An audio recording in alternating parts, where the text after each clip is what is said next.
Hey, welcome to lesson 2 in our unit on treatments for abnormal behavior. So today we're going to look at behavior, cognitive, and group therapies. Right, we're going to break it up into behavior, cognitive, and group and family. So 3 sections here. The 3 big questions, or I guess there's 4 here. For some reason, I can't see that question. What's going on there? All right, that's a little better. I don't know why it's so small. All right, there we go. Let's try that again.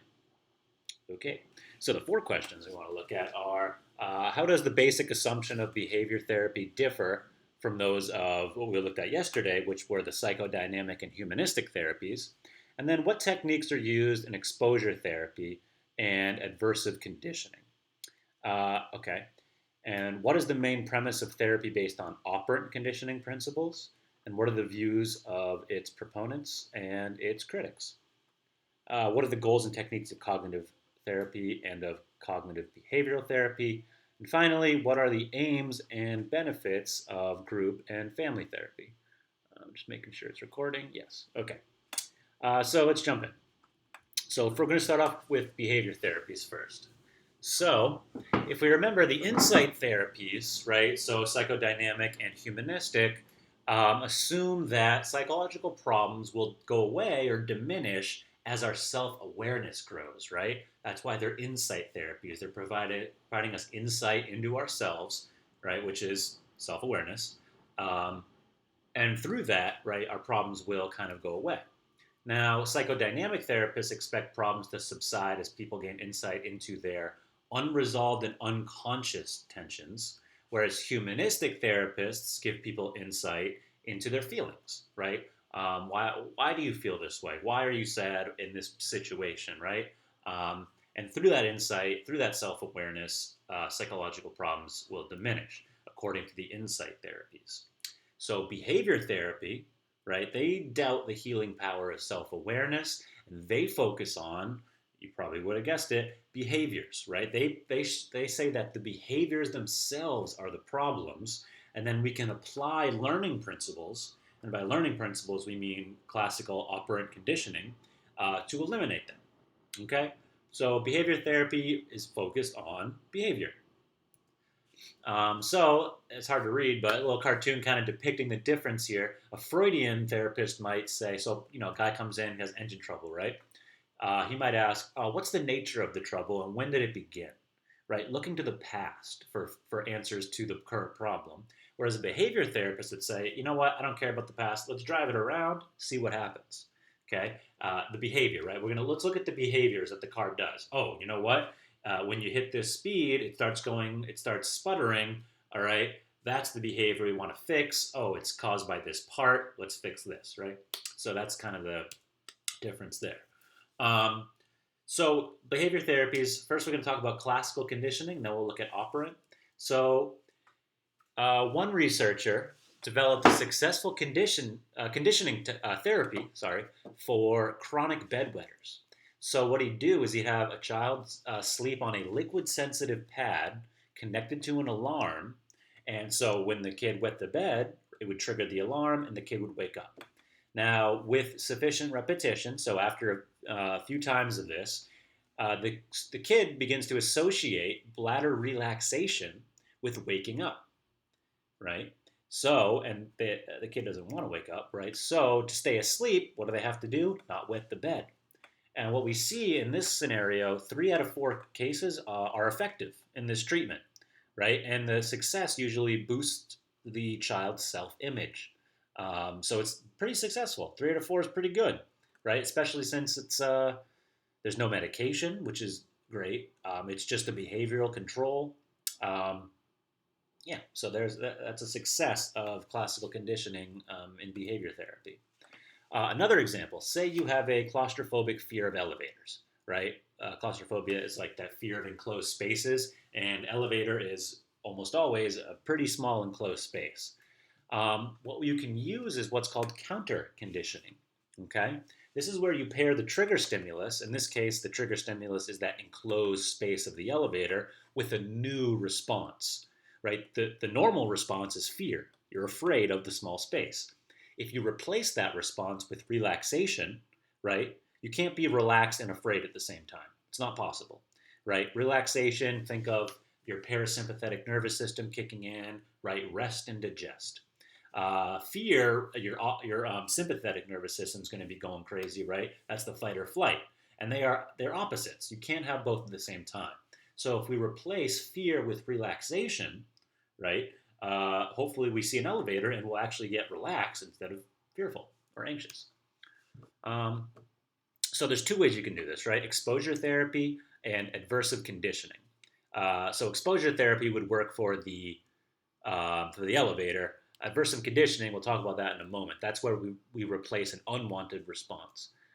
So exposure therapy, right? Basically, you expose people to what they're normally trying to get away from, right? So remember, you see an elevator and you get anxious.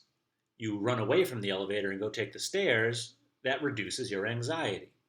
So exposure therapy would say, don't do that. Don't do the behavior that reduces your anxiety because it's an avoidant behavior that you want to end. So instead, get in the elevator. But before they do that, right, they'll make sure that the person is very relaxed, right? Or they might even start by just like putting them in a small room, right, and relaxing them so that they begin to associate small spaces with relaxation, which is incompatible with fear. And therefore, the fear is countered or replaced by the relaxed state. Another example is this classic story of Peter and the rabbit. So there was this little kid who was, deathly afraid of rabbits. Actually, anything furry he was afraid of, right? I don't know what happened to him, but it sounds kind of sad. So to get rid of that fear, what they did is every time Peter would be eating lunch, right, which is rewarding and calming, right, rest and digest, the first thing they did was so Peter would be in a big room eating lunch, and all the way at the other side of the room, they'd put a rabbit, right? And it wouldn't bother him. And then every day, they moved the rabbit a little bit closer until eventually, on whatever day X, right, Peter could actually hold the rabbit while eating lunch and be totally fine, okay? So that's something we call systematic desensitization. It's a type of exposure therapy because you're associating a pleasant, relaxed state, so the kid eating lunch, pleasant and relaxing, with a gradually increasing anxiety-triggering stimulus. So in this case, the rabbit, right? Remember, the kid's afraid of the rabbit. Rabbits aren't naturally things that we're afraid of, but this kid is. So the kid's afraid of rabbit, and you gradually increase it, the anxiety-triggering stimulus. In this case, you're gradually moving it closer, right? This is very common to treat phobias, right? When you have that specific thing you're afraid of, something you can actually be like, here's the thing you're afraid of. I'm going to move it a little bit closer to you every day while you're doing something relaxing. And eventually you'll be able to hold that thing and you won't be afraid of it anymore. That's the idea. Progressive relaxation is also, it's kind of like something they would do in systematic desensitization. So they might do something like, they walk you through a meditation where they slowly get you to relax all the muscle groups in your body until you're in this like state of total relaxation. And then they'll start introducing those anxiety triggering stimuli so that you relate the relaxation to that thing that's causing you anxiety. And you do that enough and you replace the fear with the relaxation, and eventually you're no longer afraid of whatever that thing is. Okay? With today's technology, right, you don't even have to say you're afraid of elevators. You don't have to get in an elevator, right? Put on a VR headset and pretend you're in an elevator. It's real enough to cause the fear, that's for sure. What about airplanes, right? It would be very expensive to have behavior therapy and have to take a flight every session, right? So you can use virtual reality to simulate the fearful experience, like flying in a plane, spiders, public speaking, without actually having to be there, but it's real enough to trigger the anxiety, and then we can counter that anxiety by first being in a relaxed state. Okay? And then there's adversive conditioning. So this is where we substitute a negative response or aversive response for a positive one to a harmful stimulus. Okay, this is where the stimulus itself is actually harmful, right? Whereas the rabbit wasn't really harmful. So alcohol is a harmful stimulus, right? So what you might do, okay, so if you have a drug that causes nausea, what you might do, right, is you take alcohol, put the drug in it, it'll cause nausea, and eventually you'll relate the alcohol to the nausea, right? Conditioned stimulus, conditioned response. Um, Essentially, right, this is aversion therapy. So eventually, so there's something that a behavior you don't want to do. In this case, drinking alcohol. So what you do is you pair that stimulus with an unconditioned stimulus that causes something unpleasant, like nausea, and then eventually you relate the alcohol to the nausea. And so when you see alcohol, you're like, I don't want that. I'm already feeling nauseous. Get that away from me, and it'll reduce your the behavior of drinking alcohol. Now, it's not perfect, right? Because people know, right? Cognition influences conditioning. The way you know, if so, somebody who goes through this aversive conditioning, say for alcohol, they know if they go to the bar down the street, they're not going to be poisoning their drink, right? Those beers won't make them nauseous. So our cognition can overtake conditioning. And kind of like make that therapy not work very well. So it's not perfect. Right? Aversive conditioning is not really used, right? It's also kind of like it's not unethical, but it's you're making people sick or you're making people uncomfortable during the therapy. Um, it's still used, but again, because cognition can influence that, it's not as common. Okay, so take a moment, answer these two check your understanding questions, and I'm going to keep going on. You should pause the video here, take a couple minutes. I'm going to keep moving. Okay, we're still on behavior therapy, though. So now we're going to talk about operant conditioning, right? And not a bad time to review classical and operant conditioning, okay? So in operant conditioning, it's all about behavior modification, right? Reinforcing desired behaviors and withholding reinforcement for undesired behaviors. Okay, we don't punish people for undesired behaviors in therapy. Um, so positive reinforcers, you can shape the behavior step by step, right? Every behavior that's closer to what you want the person to be doing or what you want yourself to be doing, you reward every behavior that's closer and closer to the desired behavior, and eventually they're doing the behavior you want them to do. In an institutional setting, so maybe like some kind of like AA or some kind of asylum or even in schools, okay, therapists or other people can use a token economy. Now, this is where people will earn a token of some sort, right, for exhibiting a desired behavior, and they can later exchange those tokens for some kind of actual reward, right? Some kind of privilege or treat. Um, right, so that token is like a secondary reinforcer, right? It's not naturally reinforcing, but you can trade it in for things that are naturally reinforcing. Um, Now, I don't know if you can think of a token economy that you might be a part of. Have you thought of it? Rep dollars, right? Institutional setting of school, you do some kind of good behavior, whatever that may be, some behavior that's desired by the school community, you get a token or a rep dollar, right? And you can later exchange those for various privileges or treats. So this is a behavior modification technique, right, used in our school, okay?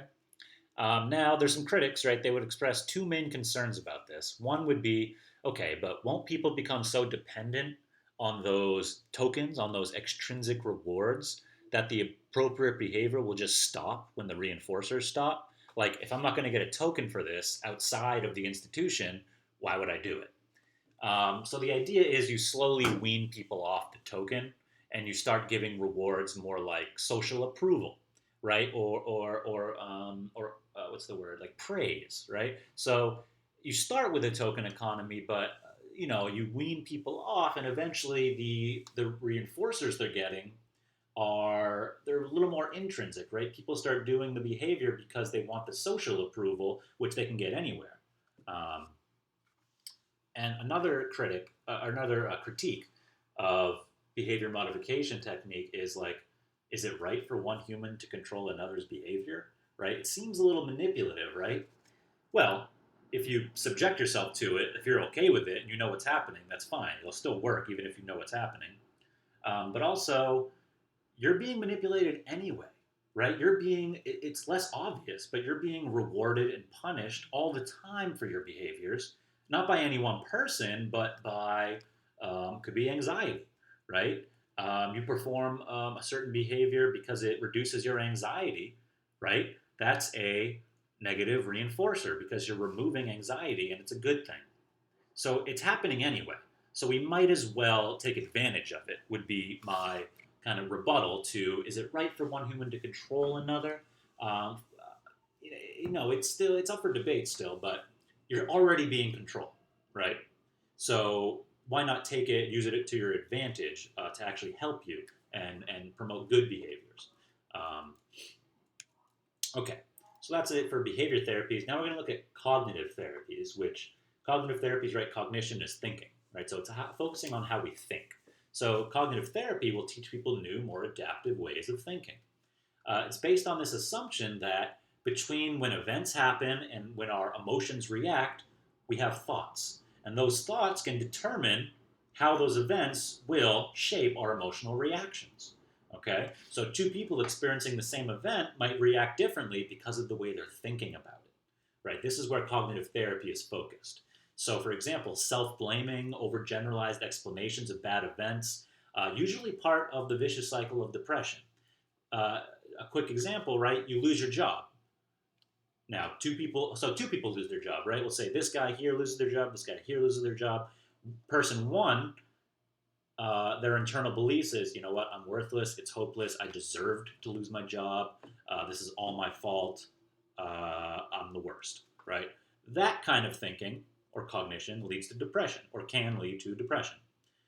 Person number two loses their job and they're like, well, my boss is, kind of a jerk and I didn't like that job anyway. And you know what? My next job's going to be better. They don't even deserve me. Same situation, different cognition, different way of thinking about it. That way of thinking is much more likely to not lead to depression. Okay?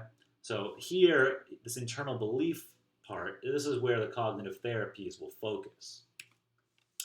Now, one of the more kind of like intense, I guess, ones, it's kind of like in your face, is called rational emotive behavior therapy. It's confrontational in the sense that this guy, Albert Ellis, came up with it. He basically challenges your illogical beliefs. Like he makes you say them out loud and then says, what you're saying is illogical. So it's something like, I lost my job. I'm worthless. I'll never get another job.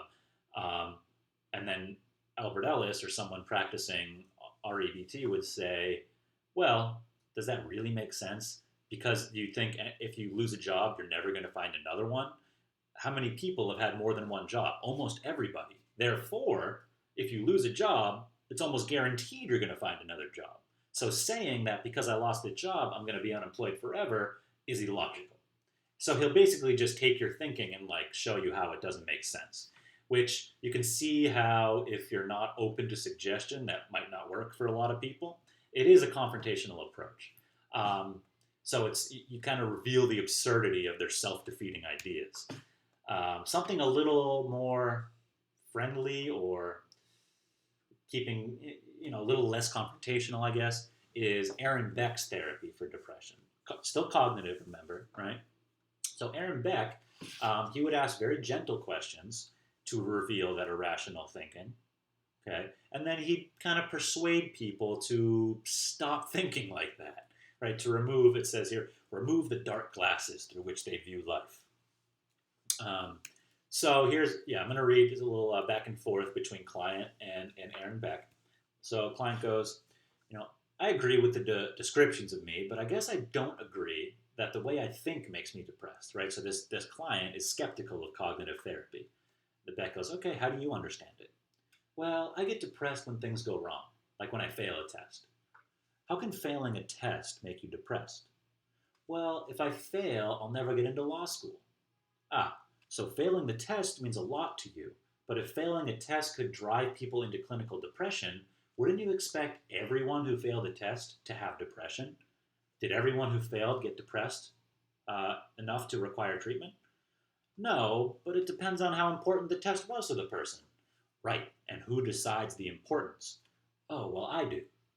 And so, what we have to examine is your way of viewing the test, or the way that you think about the test, and how it affects your chances of getting into law school. Do you agree? Right. Do you agree that the way you interpret the results of the test will affect you? You might feel depressed, you might have trouble sleeping, not feel like eating, and you might even wonder if you should drop out of the course. I have been thinking I wasn't going to make it. Yes, I agree. Now, what did failing mean? That I couldn't get into law school. And what does that mean to you? That I'm just not smart enough. Anything else? That I can never be happy. And how do these thoughts make you feel? Very unhappy. So, it is the meaning of failing a test that makes you very unhappy. In fact, believing that you can never be happy is a powerful factor in producing unhappiness. So, you get yourself into a trap. By definition, failure to get into law school equals I can never be happy. And that's the exam. So this is Beck showing that it's all about how you're viewing the situation. It's all about the way you think about what is happening, right? Failure to get into law school does not equal I can never be happy. I think that's obvious, right? But it's not obvious when you're that person. When you're so in it and you're in law school and you've been doing this forever, it really might feel like failure to get into law school might mean you can never be happy. And when it's somebody else, it's easier to see how illogical that is. When it's you, it can be a lot more difficult to see how that's illogical. You might actually truly believe that, even after hearing it out loud.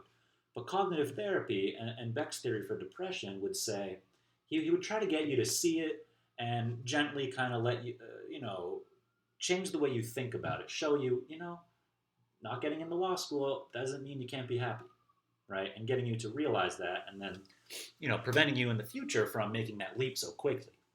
Okay. So it's getting people to change what they say to themselves, right, as a way to change your thinking. Okay. And you can check out this little cartoon here, right? There's also something called stress inoculation training, right? It's teaching people to restructure how they think when they're in stressful situations. So this might be like public speaking, right? What thoughts are going through your mind? What are you afraid of? Oh, I'm going to say something really embarrassing in my life. I'm never going to be able to get in front of people again. Well, that's not true. Even if you say something embarrassing, you're still going to be able to get up in front of people. So it's that kind of thing. So here's some techniques in cognitive therapy, right? Revealing beliefs, so question interpretations, ranking thoughts and emotions. Test those beliefs, examine consequences, and decatastrophize your thinking. Decatastrophize. That's a tough one. But this basically is like, the world's not going to end if something happens. Okay, you're not going to think about the worst case scenario. Realize it's not going to happen like that, and then determine how to cope with that real situation. And then changing your beliefs, taking appropriate responsibility. You're never, total self-blame and negative thinking is not going to help, and it's usually almost always not true.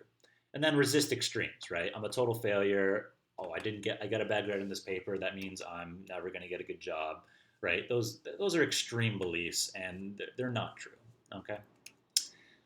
All right. So this is under cognitive therapy, but really it's both cognitive and behavioral, and it's called cognitive behavioral therapy, CBT.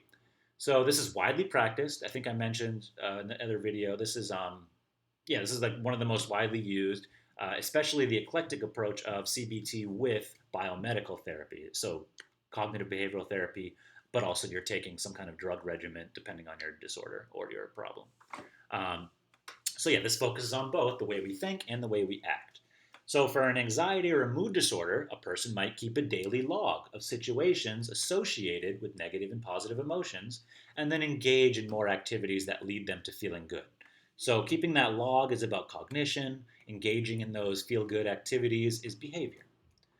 For OCD, a person might relabel their obsessive thoughts, okay, that's cognition, and then engage in some kind of enjoyable behavior instead of the compulsive behavior, which is a change in behavior, right? So OCD, right? Quick example. There's germs all over me. I need to wash my hands 10 times a day, or that's not too 10 times an hour, right? So you might relabel the obsessive thought as, okay, yes, there are germs on me, but there are always going to be germs on me, and that's fine. They're not bad. They're not all bad germs. And then instead of washing my hands every single time, maybe I will, I don't know, play a game or do something enjoyable. Go for a walk, read a book, something that you actually enjoy. Replace that behavior, and that's the behavior part of the therapy.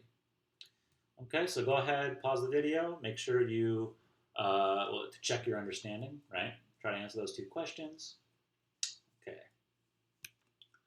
Uh, oh, okay, so group and family therapies, real quick on this. So group therapy, it's obviously not the same kind of involvement, right? It's not one-on-one, but there's a lot of benefits. For example, it saves therapists time and clients money, right? Group therapy is much less expensive and sometimes free. It offers a social laboratory for exploring behavior, right? In a one-on-one session, there's nobody else there, so it's like you can't explore social behaviors. But when you're in a group, you can like act out certain things, right? Act out certain fears you have about crowds or whatever it may be. It enables other people to see that other people have the same problems as them. And it provides feedback as clients try out some new ways of behaving, right? You get feedback in real time. Family therapy, right? It's kind of similar to group, as in, it's a whole family, but the family therapy views the family as one interactive system. And it helps to get family members to see what role they play in order for them to communicate more openly and directly. Okay? And then self-help groups. So this is usually self-help groups are focused on either a stigmatized or a hard to discuss illness. So thinking like AIDS, there were lots of self-help groups for AIDS. AIDS was shunned, right? People didn't know anything about it. They thought you could get it from just like being around somebody. So there were lots of self-help groups for that. Alcoholics Anonymous is a huge self-help group, right? Alcoholism is still stigmatized, right? It can be hard to discuss. So in one 8-year study about AA, it showed that it does reduce drinking sharply, but so does cognitive behavioral therapy. Yeah, and the more meetings you attended, the greater your alcohol abstinence. So that abstinence is not doing it, not partaking. So the more meetings you attend, the more likely you were to not drink. Here's a nice slide, right? You can pause here and take a look.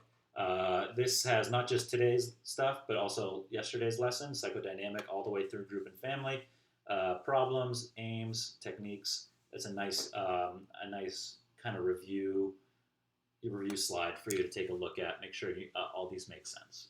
Okay? And then here's some check for understanding. You can pause, check those out. And once you've done those, go ahead, try some FRQs. These are very short FRQs, right? These are not going to be like the FRQs on the exam. Those are a little bit longer. Okay. Feel free to rewatch sections of the video or scroll through the PowerPoint. I'll have that posted as well. And I will see you tomorrow.